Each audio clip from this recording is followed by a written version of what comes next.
Alors salut, j'espère que tu te portes bien. Bienvenue sur ma chaîne Canfreni l'entrepreneur. Ici, tu ne trouveras que des idées de business, des opportunités d'affaires et tout ce qui concerne le monde de l'entrepreneuriat ici au Bénin en particulier et en Afrique de l'Ouest en général. Avant de commencer cette petite vidéo, j'aimerais d'abord remercier tous ceux qui ont suivi, aimé et partagé, surtout laisser un commentaire sur ma première vidéo intitulée 4 idées de business que tu peux lancer avec simplement 5000 francs. Franchement, ça m'a donné du baume au cœur et ça m'encourage à aller plus loin. Alors aujourd'hui, dans cette vidéo, je vais essayer de donner mon point de vue sur une question qu'on s'est tous posée. Dois-je devenir salarié ou entrepreneur? Comme moi, à une époque donnée, je suis certain qu'il y a des gens qui se posent cette question. La question est encore plus difficile quand vous avez déjà un boulot et que vous gagnez un salaire à chaque fin de mois. Vous voyez, la réponse à cette question n'est pas certaine. Parce que quitter un monde certain et se lancer dans l'aventure n'est pas donné à n'importe qui.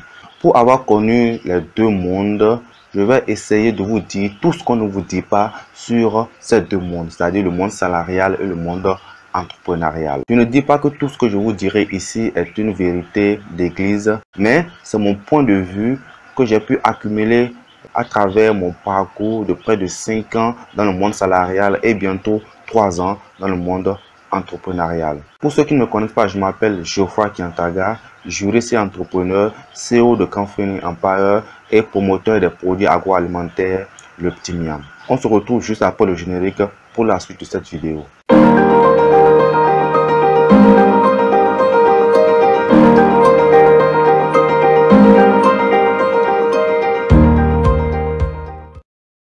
Alors, devenir entrepreneur ou devenir salarié. Je vais aborder cette question à travers différents points et à la fin de cette vidéo, vous-même vous verrez que je ne fais pas la promotion de coûte que coûte de l'entrepreneuriat ou la promotion du salariat. C'est à vous de choisir et à vous de choisir selon votre personnalité. Comme l'a toujours dit un ami très proche à moi, entrepreneur ou salarié, l'essentiel c'est d'être heureux. Si c'est pour la première fois que tu viens sur cette chaîne, n'oublie pas de t'abonner et d'activer la cloche de notification. Ça ne te coûtera absolument rien. Bien au contraire, ça va nous permettre de constituer une large communauté autour de l'entrepreneuriat africain. Alors, le premier point que je vais aborder, c'est le salaire. Quand vous êtes salarié, vous êtes sûr d'avoir un salaire fixe à la fin de chaque mois. Quand vous êtes sous contrat à durée déterminée ou soit sous contrat à durée indéterminée. Ça dépend. Alors que quand vous êtes entrepreneur, il n'y a pas de salaire fixe. Vous pouvez gagner, je prends un exemple, 100 000 francs ce mois et le mois prochain, gagner plus de 300-400 000 francs et le mois qui suit, gagner bien moins que ça. Ça vous dit que la courbe de salaire n'est pas linéaire comme quand on est salarié, mais la courbe est plutôt en dents de scie. Ouais. Mais quand vous êtes salarié, l'un des désavantages, c'est que les augmentations sont minimes. Vous pouvez peut-être avoir des augmentations qui sont, je précise, rares, peut-être de 5%, de 8%, selon votre ancienneté, ça dépend. Ouais, mais c'est des augmentations qui ne vont pas changer concrètement votre niveau de vie. Alors que quand vous travaillez bien en tant qu'entrepreneur, vous pouvez connaître plutôt au fur et à mesure une croissance. Ce qui compte quand vous êtes entrepreneur, c'est le chiffre d'affaires annuel. Ce qui fait que ce que vous gagnez par mois en réalité n'est pas important que ça. Si vous faites des pertes ce mois, vous pouvez combler ces pertes le mois suivant et atteindre vos objectifs annuels. Quand on est salarié, il y a certains facteurs qui peuvent venir mettre en doute la certitude du salaire. Ça peut être des facteurs internes ou externes, des facteurs économiques. Je donne un exemple, si votre boîte ne connaît plus de croissance, vous pouvez avoir une diminution de votre salaire ou carrément perdre votre emploi.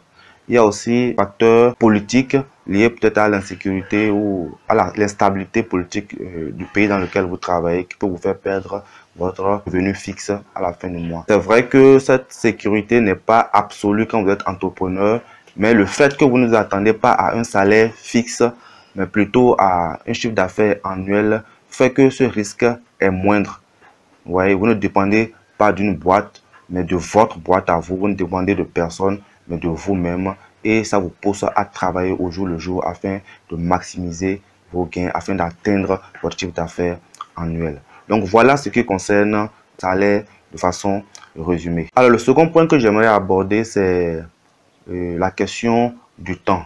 Moi, si j'ai laissé le monde salarial pour me lancer dans le monde entrepreneurial, c'est parce que je suis quelqu'un d'assez libre. J'aime gérer mon temps comme je veux, me lever à l'heure qui me convient et vaquer à mes occupations aux heures qui me conviennent. Quand vous êtes salarié, le temps ne vous appartient pas en réalité. Vous avez seulement un congé annuel, généralement d'un mois. Alors que quand vous êtes entrepreneur, vous avez le temps à votre disposition. C'est vous qui choisissez quand est-ce que vous voulez travailler, vos horaires de travail. Mais il ne faut pas oublier que c'est un piège aussi. Beaucoup veulent entreprendre à cause de ça en pensant qu'ils peuvent gérer leur temps comme ils veulent. Vous avez le temps à votre disposition, c'est vrai, mais il faut l'utiliser afin d'atteindre ces objectifs. Ce n'est pas du tout un monde de paresseux, un monde où on peut se lever quand on veut, dormir quand on veut, gérer son programme comme on veut. C'est un monde plutôt très exigeant. Mais c'est vous qui décidez, c'est le seul avantage. C'est vous qui décidez des heures de vos réunions, des heures de vos rendez-vous. Quel que soit le domaine dans lequel vous êtes, c'est à vous de décider. Et ça impacte énormément sur vos performances. Quand vous êtes entrepreneur, vous pouvez disposer de votre temps, aller en congé quand vous voulez. Surtout quand vous arrivez à créer un business qui tourne seul et sans vous. Et vous pouvez gérer vos affaires de là où vous êtes. Moi, principalement, ça a été une des raisons pour laquelle je me suis lancé dans l'entrepreneuriat parce que je suis quelqu'un d'assez libre. J'aime gérer mon temps comme je veux. Et ça me permet de gagner en qualité de vie. Mais si vous êtes plutôt quelqu'un d'à l'aise dans ce qu'on appelle le 8 à 19, il n'y a pas de problème à continuer comme ça. Ce mode de vie rend heureux. Je vais aborder le troisième point qui est l'évolution. Alors, sur le plan salarial, l'évolution est plutôt graduelle. Vous pouvez rentrer au plus bas et commencer par gravir les échelons de façon graduelle au vu de vos performances dans la boîte dans laquelle vous êtes.